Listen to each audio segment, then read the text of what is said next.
本集是由 Desk-In 赞助播出。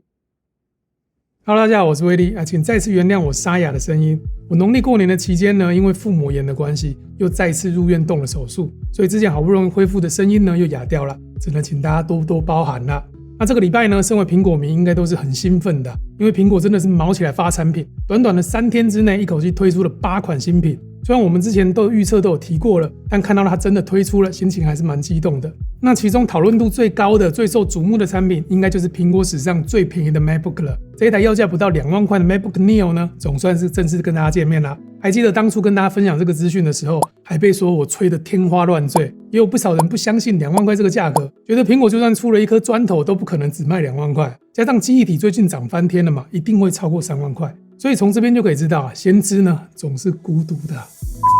那除了这台史上最便宜的笔电之外，这次还有推出换上了 M4 晶片的 iPad Air， 跟把规格补齐的 iPhone 17E， 还有换上 M5 晶片的 MacBook Air， 跟搭载了 M5 Pro 跟 M5 Max 的 MacBook Pro。最后就是我年初的时候跟大家提过的2台27寸的 Apple 显示器。因为新品真的很多，那这一次影片呢，我就帮大家快速整理这个8款产品的升级重点。如果你还没有跟上的话，看完这支影片就知道苹果这一周有多疯狂了。那我们就直接开始吧。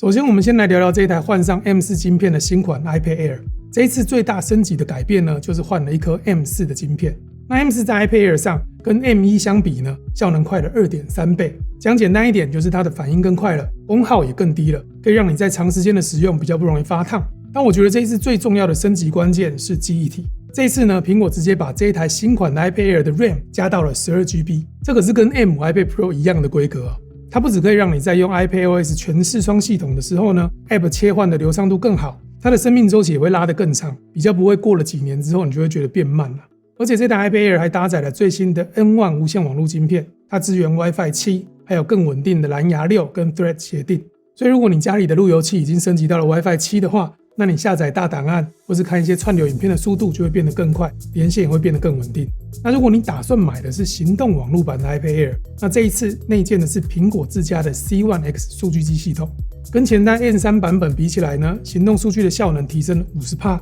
重点是能耗还降低了 30%， 这个对续航力非常有帮助。但是让我最开心的呢，还是价格完全没有涨价。11寸的 WiFi 版本呢，起跳价维持在19900这种加量不加价的升级，我觉得是很有诚意的。那买了 iPad 如果担心生产力不够怎么办？那借我们1分钟，感谢一下这一支影片的赞助商 Desk-In。觉得 iPad 生产力不够，只能沦为追剧神器，超浪费吗？那你一定要好好认识 Desk-In 这一款远端桌面 App， 让 iPad 瞬间变电脑，工作效率大提升。只要一键就能连回家中，给你低延迟的远端体验。编辑文件、浏览影片，或用 Apple Pencil 在 Mac 上修图，都有如在 iPad 上面跑 macOS 一般流畅。你说档案没带出门，只要简单拖拉，Desk-In 就能在装置之间隔空互传档案。当然，所有联动都需要经过信箱验证与密码连线，并支援隐私萤幕模式，让远端操控桌面更安全、更隐私。Desk-In 还能将 iPhone 变成 Mac 的第二萤幕，让 iPhone 享有 Sidecar 一般的使用体验，或远端控制长辈的 Android 手机，帮他们解决问题，或是出门旅行用 Desk-In 指导男友怎么拍照构图，也能让视讯镜头变成监视器，远端观察家中状况。而且现在 Desk-In 还加入了全新的 AI 助理功能，只要一句话就能快速帮你操作各种控制，不读说明书也能轻松上手。现在就立刻用影片下方的链接支持 Desk-In 这款多功又实惠的 App 吧。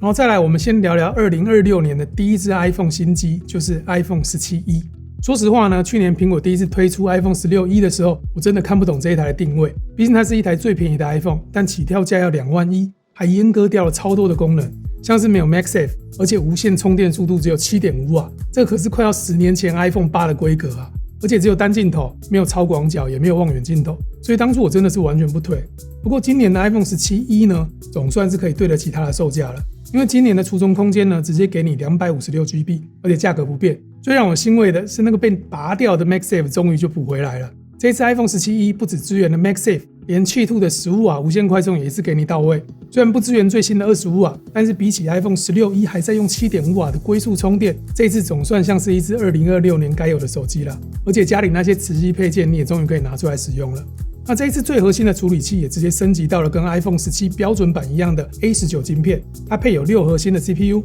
不过为了做出产品的区隔，它的 GPU 被阉割了，剩下4核心。但在日常的使用上面应该是没有什么问题的，很适合轻度使用者使用。另外呢，它也用了 Apple 自家设计的 C1X 数据机系统，连线速度比上一代快了2倍。只可惜它没有 N1 的无线网络晶片，所以它还是只有 WiFi 6跟蓝牙 5.3。不过这个部分呢，我觉得影响并不大，毕竟 WiFi 7还没有那么普及嘛。那外观的部分呢，这次还多了一个嫩粉色，总算不用再只有黑色、白色2种可以选，多了一点活泼的感觉啊。所以虽然我认为最便宜的 iPhone 应该要压在2万块之内，不过在这个到处喊涨的年代呢，苹果没有涨价，还送你 256GB 的空间，等于帮你省下3500的容量升级费啊。加上处理器跟萤幕材质的升级，还补齐了 MagSafe 15瓦的充电，这一台 iPhone 17总算是对得起它的价格了。那接下来我们来看看 MacBook。首先呢，是这一台升级 M5 晶片的 MacBook Air。那这一款全新的 MacBook Air 呢，外观还是没有改变的，一样是13寸跟15寸2种大小。那比较需要注意的是这一次的储存空间直接从 512GB 起跳，以往万年的 256GB 呢，终于走入历史了。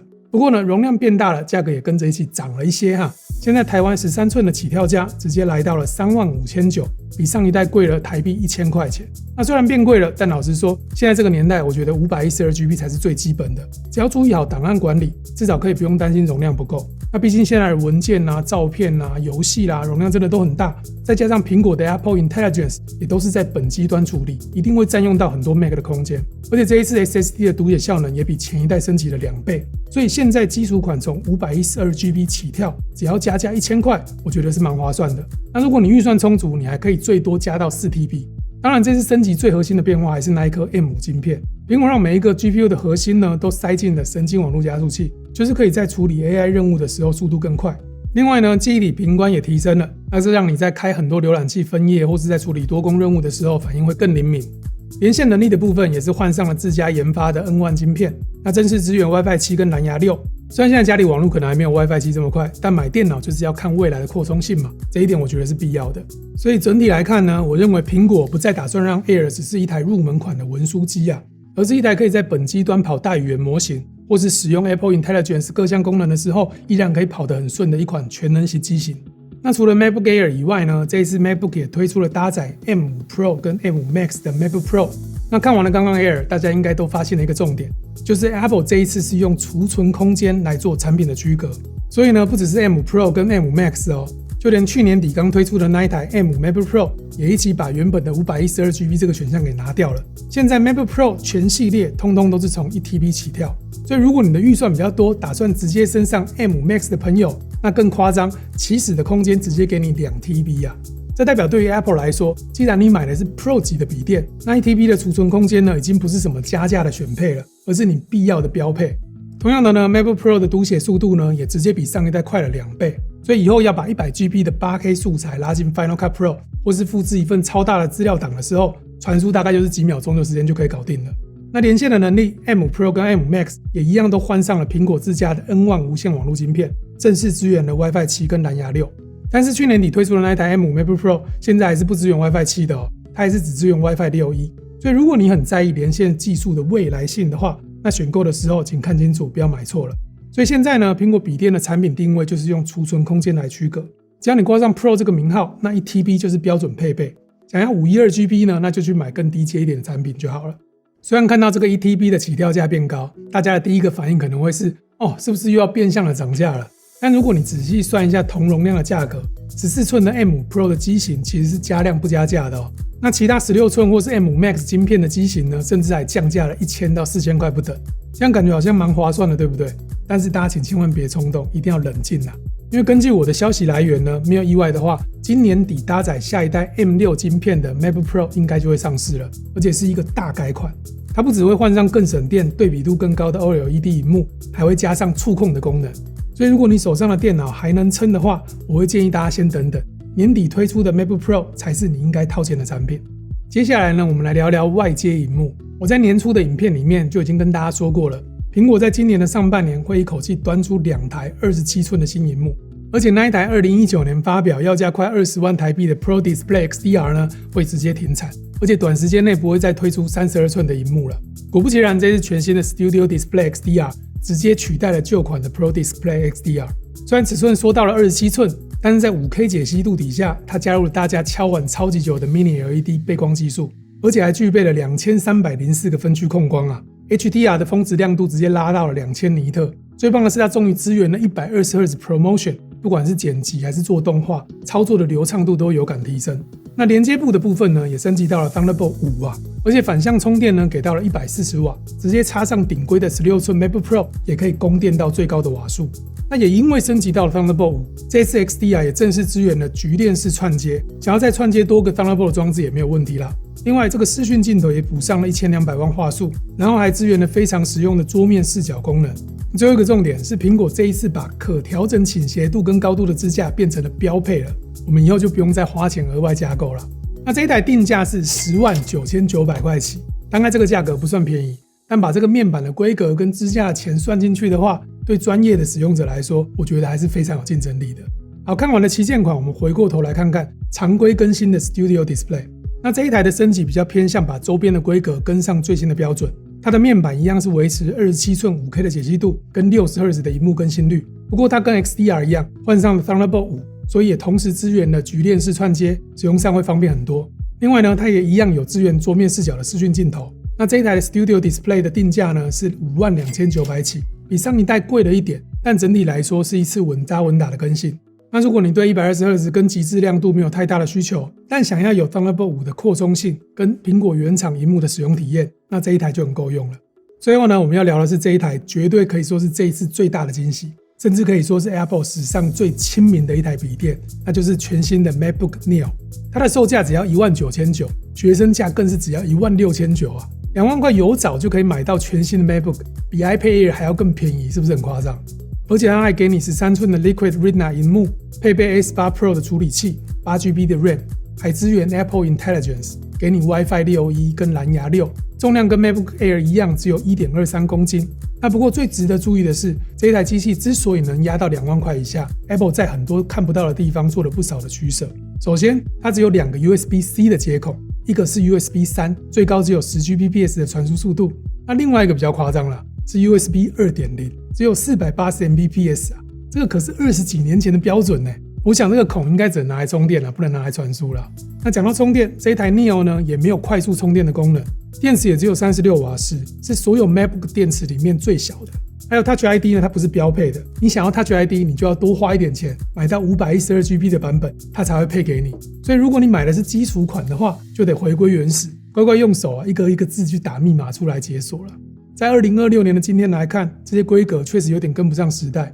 毕竟一台笔电呢，我们通常用个3-5年嘛。但回过头想想，这台可以跑 macOS 的笔电，还支援 Apple Intelligence， 只要不到2万块，比最便宜的 iPhone 17E 还要更便宜耶，是不是就觉得好像可以买来玩玩看了呢？不过呢，大家也别急的现在就要掏钱，等产品正式开卖之后，我一定会在第一时间帮大家做最完整的实测。想要知道这几款新品到底适不适合你的工作环境，一定要锁定我们的评测影片，看过之后再决定要不要入手比较好啦。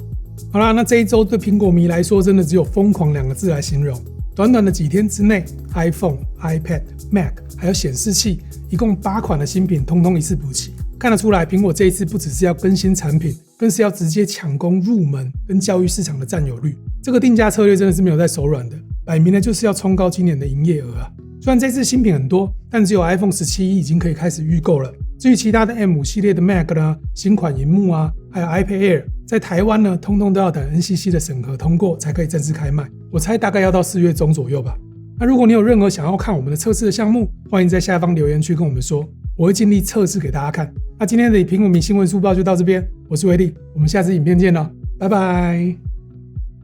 希望我下次影片的声音就好了，耶。